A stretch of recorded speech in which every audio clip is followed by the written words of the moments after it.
नमस्ते। हाल ही में एक YouTube वीडियो काफी वायरल हुआ जिसमें नरेंद्र मोदी के कल्ट ऑफ पर्सनैलिटी या कहें तो व्यक्तित्व पंथ पर सवाल उठाए गए हैं। तो आज हम इसी वीडियो के तर्कों को एक एक करके समझने की कोशिश करेंगे कि आखिर वो क्या दावे करता है। तो देखिए, हमारा सफर शुरू होगा एक समर्थक के अटूट विश्वास से। फिर हम उन 3 बड़ी कहानियों की पड़ताल करेंगे जिन पर यह वीडियो सवाल खड़ा करता है, और आखिर में ये समझने की कोशिश करेंगे कि वीडियो के हिसाब से ये पूरी की पूरी छवि बनाई और संभाली कैसे जाती है। चलिए सबसे पहले उस विरोधाभास को समझते हैं जो इस पूरे विश्लेषण की नींव है। ये एक ऐसे समर्थक की कहानी है जिनका विश्वास शायद किसी को भी सोचने पर मजबूर कर दे। स्रोत वीडियो हमें मंगल वाजपेयी नाम के एक बीजेपी समर्थक से मिलवाता है जिनका ये बयान है। जरा सोचिए, ये लाइनें उस गहरी आस्था की एक झलक देती हैं जिसकी पड़ताल ये वीडियो करने वाला है। तो वीडियो में मंगल वाजपेयी जी की कहानी बताई गई है। देखिए, वो कानपुर में एक लोडर का काम करते हैं, बीजेपी के वॉलंटियर भी हैं। अब चौंकाने वाली बात यह है कि उनके घर में ना तो बिजली है, ना ही सीवर की कोई सही व्यवस्था। सरकार से भी उन्हें सीधे तौर पर कोई फायदा नहीं मिला है, लेकिन इन सब मुश्किलों के बावजूद उनकी आस्था देखिए। वो प्रधानमंत्री मोदी को भगवान का दर्जा देते हैं।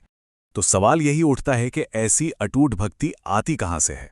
और यहीं पर स्रोत वीडियो अपना मेन पॉइंट सामने रखता है। उसका दावा है कि ये सब बड़े पैमाने पर इमोशनल मैनिपुलेशन और एक तरह की ब्रेन वॉशिंग का नतीजा है, जो एक नेता के आसपास कल्ट ऑफ पर्सनैलिटी बना देती है। वीडियो इस पूरी प्रक्रिया को 4 हिस्सों में बांटता है।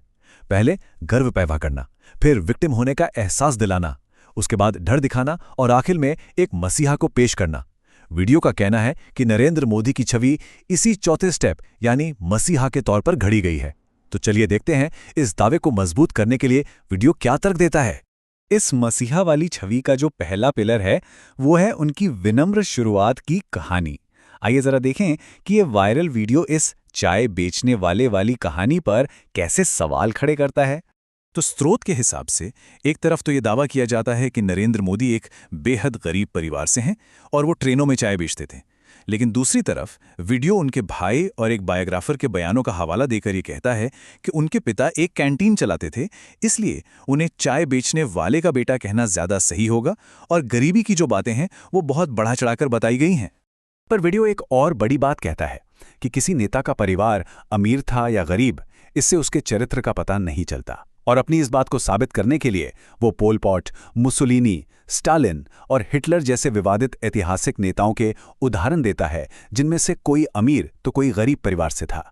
छवि का दूसरा पिलर है त्याग की कहानी, मतलब ये विचार कि उन्होंने देश के लिए अपना परिवार तक छोड़ दिया। स्रोत वीडियो इस दावे को भी बहुत बारीकी से देखता है। इस त्याग वाली कहानी की बुनियाद इसी बयान पर रखी गई है, जैसा कि स्रोत वीडियो में दिखाया गया है। लेकिन ये वीडियो इस त्याग के आइडिया पर कई तरह से सवाल उठाता है। वो पूछता है, क्या देश की सेवा करने के लिए परिवार छोड़ना वाकई जरूरी है, जबकि लाल बहादुर शास्त्री जैसे नेताओं ने तो ऐसा नहीं किया। वो भगवान बुद्ध का उदाहरण देता है, जो ज्ञान पाने के बाद अपनी पत्नी के पास वापस लौटे थे। और फिर वीडियो इस बात पर भी ध्यान दिलाता है कि मोदी जी बड़ी बड़ी हस्तियों की शादियों में तो जाते हैं, पर उनके अपने परिवार वाले कहते हैं कि उन्हें दूर रहने की हिदायत दी गई है। और अब आते हैं छवि के तीसरे और शायद सबसे असरदार पिलर पर, यानी फकीर या एक ऐसे तपस्वी की छवि जिसके पास दुनिया की कोई दौलत नहीं है। इस तपस्वी वाली कहानी का जो मूल दावा है वो ये है, जैसा कि स्रोत में बताया गया है। तो इस फकीर वाली बात के जवाब में वीडियो कुछ चौंकाने वाले आंकड़े सामने रखता है, जैसे कि उनके पहने हुए एक चश्मे की कीमत वीडियो के मुताबिक करीब 1,40,000 रुपए बताई गई है। और सिर्फ इतना ही नहीं, उनकी कार की जो अनुमानित लागत बताई गई है वो तो और भी ज्यादा है, करीब 12 करोड़ रुपए। वीडियो इस तपस्वी छवि को चुनौती देने के लिए कुछ और सवाल भी उछालता है, जैसे 1990 के दशक में विदेश यात्राओं का खर्च कहां से आया, मार्केट में आने से पहले ही एक डिजिटल कैमरे का इस्तेमाल कैसे हुआ, और कुछ ही घंटों में बार बार कपड़े क्यों बदले जाते हैं। तो अगर इन कहानियों पर इतने सवाल हैं तो फिर ये हर जगह छाई हुई छवि बनी कैसे रहती है। तो अब हम आखिरी हिस्से में उस मशीनरी को देखेंगे जिसका इस्तेमाल वीडियो के हिसाब से इस छवि को मेंटेन करने के लिए किया जाता है। मीडिया के कंट्रोल पर अपनी बात रखने के लिए वीडियो सिंगर जिम मॉरिसन की एक मशहूर लाइन का सहारा लेता है। अपनी बात को सपोर्ट करने के लिए वीडियो सरकारी विज्ञापनों पर हुए खर्च के आंकड़े भी दिखाता है। इसके मुताबिक 2014 से 2022 के बीच कुल मिलाकर 64 अरब रुपए से भी ज्यादा खर्च किए गए। अकेले अखबारों के विज्ञापनों पर ही रोजाना औसतन 71 लाख रुपए खर्च हुए। वीडियो का तर्क है कि नेता का चेहरा हर जगह है ताकि वो लोगों की नज़रों से कभी ओझल ही न हो, फिर चाहे वो अखबार और टीवी हो, पेट्रोल पंप के होर्डिंग्स हो, वैक्सीन सर्टिफिकेट हो या फिर पब्लिक जगहों पर बने सेल्फी पॉइंट्स हों।